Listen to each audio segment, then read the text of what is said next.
Bonjour, voici la nouvelle partie de ce cours de grammaire sur la phrase simple et la phrase complexe. Donc ça fait maintenant quand même plusieurs fois qu'on est plutôt sur la phrase complexe. Et cette fois, nous allons être grand 4 sur la proposition subordonnée. Ok ? Grand A, notez bien la subordonnée relative. Alors, vous allez m'écrire ce début de phrase. La souris part chercher du fromage.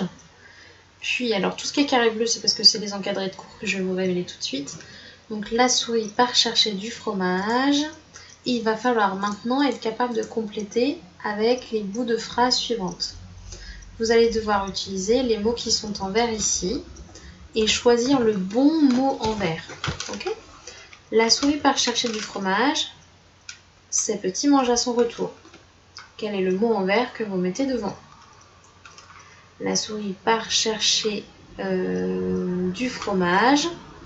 Bien sûr, vous devriez avoir pensé à mettre que ses petits mangent à son retour. Toujours avec ce début de phrase. La souris part chercher du fromage. Maintenant, quel est le mot que vous choisirez pour est rangé dans la cuisine ? La souris part chercher du fromage. Parmi les 4 mots en vert, bien sûr, vous aurez pensé à choisir le qui. Qui est rangé dans la cuisine ? Ensuite, nous avons la souris part chercher du fromage. L'odeur est affreuse. Donc, dans ce cas-là, quel est le mot que vous choisissez de mettre ici ? Vous devez normalement avoir pensé à prendre le dont. La souris part chercher du fromage, dont l'odeur est affreuse. Ok ? Alors, pour le moment, il est assez simple de se rendre compte que vous devez chercher aussi les verbes conjugués. Vous les cherchez en jaune dans chacune de ces parties de phrase. Donc, nous avons bien sûr par, les verbes conjugués, j'ai dit, donc on ne prend pas chercher. Vous avez bien sûr mange. Puis vous avez est rangé, attention ici au passé composé. Puis vous avez le est. Ok ?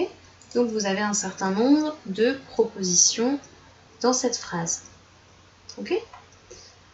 Alors, maintenant, il faut tout simplement chercher quelle est la proposition principale, quelles sont les propositions subordonnées relatives. Évidemment, voici votre proposition principale. Pourquoi les autres sont bien des relatives ? Ces deux-ci déjà, c'est parce qu'elles démarrent par un pronom relatif. C'est ça le mot subordonnant qui les démarre. Je vous rappelle que les pronoms relatifs, c'est qui, que, quoi, dont, où, et tous les composés de quel, lequel, duquel, par lequel, sur laquelle, etc. qu'il faut bien accorder un genre et un nombre. Votre proposition subordonnée relative, ça c'est sa nature, elle a toujours la même fonction complément du nom. Elle vient compléter le nom fromage. C'est le fromage que ces petits mangent à son retour. D'accord ? D'ailleurs, j'aimerais l'accorder mon verbe. Oh là là. N'importe quoi. Excusez-moi, c'est fin de journée, c'est compliqué. Pareil ici, vous avez bien la question de c'est le fromage qui est rangé dans la cuisine. Donc là encore, vous avez bien sûr une proposition subordonnée relative, c'est sa nature, et vous avez sa fonction, complément du nom, puisqu'elle complète le nom fromage, on vient de le dire. Enfin, dernier exemple, c'est exactement la même chose. Qui est-ce qui a une odeur affreuse ? C'est bien le fromage, donc on complète le nom fromage, c'est sa fonction, et sa nature, c'est bien proposition subordonnée relative, puisqu'elle démarre par le mot dont. Ok ? En l'occurrence, le mot dont est bien un pronom relatif, tout comme le mot qui, tout comme le mot que. Ok ? Je rappelle que les pronoms relatifs sont qui, que, quoi, dont, où, quel et ses composés. C'est donc bien ici une proposition subordonnée relative. Je vous l'ai remis ici, vous le notez bien en détail dans votre cours. La proposition subordonnée relative, vous pouvez l'abréger PSR. Donc ça, c'est sa nature. On va pouvoir, la mettre en vert. Une proposition subordonnée relative, comme ça complète toujours un nom, qu'elle précise toujours un nom, elle n'a qu'une seule fonction possible, complément du nom. Comme elle démarre toujours par un mot subordonnant, ce mot subordonnant s'appelle un pronom relatif. Bah oui, puisque c'est une subordonnée relative. Il faut que ce soit les mots qui, que, quoi, dont, où, et tous les composés duquel. Pensez à les accorder en genre et en nombre. Ça existe au pluriel. Desquels, au pluriel féminin, QE2LES. Ça existe au masculin par lequel, donc QUEL à la fin. Enfin, dernier point, mais c'est une évidence, puisque c'est une proposition, ce complément du nom doit bien sûr contenir un verbe conjugué. S'il n'y a pas de verbe conjugué, ça ne peut pas être une proposition subordonnée relative. Deuxième et dernier point, et là ça se complique encore un petit peu, petit b, la subordonnée conjonctive. La souris part chercher du fromage. Voici votre première partie de phrase, et je ne le cache pas du tout, c'est une proposition principale. Maintenant, voici la suite. Parce qu'elle a faim. Vous voyez bien cette fois que parce qu'elle a faim, ça ne vient pas compléter le mot fromage. Ça vient directement compléter la circonstance de la phrase. D'accord ? On n'est plus en train de compléter le nom fromage. Ce n'est pas un complément du nom. Ça veut dire que ça n'est pas une proposition subordonnée relative. C'est justement ce que vous appelez la subordonnée conjonctive. La subordonnée conjonctive, elle est ici par exemple complément circonstanciel de cause. La souris part chercher du fromage à cause de quoi ? Parce qu'elle a faim. D'accord ? Ou alors, vous avez la souris part chercher du fromage afin qu'elle ne meure pas de faim. Vous avez ici encore une fois une proposition subordonnée conjonctive puisque elle ne complète pas le nom fromage, ça n'est plus un complément du nom, ça n'est plus une proposition subordonnée relative. Puisque ici, cela complète la phrase, c'est bien encore une fois un complément circonstanciel. Avez-vous reconnu de quoi ? La souris part chercher du fromage, on se pose la question, dans quel but ? Le but, c'est qu'elle ne meure pas de faim. Donc c'est bien un complément circonstanciel de but. Ok ? Donc la subordonnée conjonctive, en résumé pour le moment, c'est qu'elle peut être complément circonstanciel, de cause, de but, de temps, de lieu, etc., etc. Ou alors, regardez ici, elle veut qu'il sente bon. Nous avons ici deux verbes conjugués.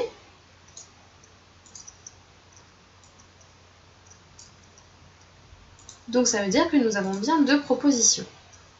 Nous avons donc ici la proposition principale, toujours accompagnée de sa proposition subordonnée. Si celle-ci est encore une conjonctive, puisqu'elle ne complète pas un nom, elle complète ici un verbe. Alors une proposition qui complète un verbe, comme tous les compléments de verbe, il n'y en a que deux possibles, c'est COD ou COI. Bien la proposition subordonnée conjonctive, dès lors qu'elle complète un verbe, elle ne peut être que COD. Elle veut quoi ? Qu'il sente bon. Si je résume, ma proposition subordonnée est conjonctive, soit lorsqu'elle complète la phrase, elle est donc complément circonstanciel, soit lorsqu'elle complète un verbe d'action, elle est donc COD. Ok ? Voilà le résumé ici. La proposition subordonnée conjonctive qu'on peut abréger PSC, donc ça c'est sa nature. Elle complète un verbe ou une phrase. Si elle complète un verbe, elle est COD. Si elle complète une phrase, elle est bien sûr complément circonstanciel. Il faut donc bien sûr regarder ce qu'elle complète et surtout bien poser sa question. Si on pose quoi, c'est que c'est un COD. Si on pose une question par rapport à une circonstance ou quand, comment, c'est bien un CC de quelque chose qu'il faut savoir identifier. Lieu, temps, moyen aussi, manière, vous pouvez avoir but, hypothèse, etc. La proposition subordonnée conjonctive démarre cette fois par un mot subordonnant qu'on appelle la conjonction de subordination. Subordination parce que c'est une subordonnée, conjonction parce qu'elle est conjonctive. Ce sont tous les mots comme que et tous les composés de que. Parce que, puisque, bien que, dès que, lorsque, alors que, etc., etc. Ou alors des adverbes comme, si, quand. Alors, quand c'est évident dans ce cas-là que c'est un complément circonstanciel de temps. Puisque c'est une proposition, cette proposition subordonnée conjonctive contient bien sûr un verbe conjugué. S'il n'y a pas de verbe conjugué, ça peut tout à fait être un complément circonstanciel. Oui, ce sera sa fonction, mais ça aura une autre nature. Ça peut être un groupe nominal prépositionnel par exemple. Et voilà, en gros, vous savez maintenant le maximum de choses sur la phrase complexe, sachant que la phrase complexe, c'est pas seulement de la grammaire, ça vous permet aussi de faire de l'orthographe, puisqu'il faut, on l'a vu au-dessus, bien apprendre à orthographier correctement les pronoms relatifs, pensez à les accorder. C'est aussi effectivement forcément un travail sur les compléments circonstanciels, par exemple ici. Et puis, il y a des petits pièges, puisque si vous avez fait attention, le mot « que » peut être parfois une conjonction de subordination s'il complète effectivement un verbe, mais ça peut être aussi un pronom relatif s'il complète un nom. Ok ? J'arrête de vous embrouiller, je pense qu'il est largement temps de s'entraîner. Bon courage!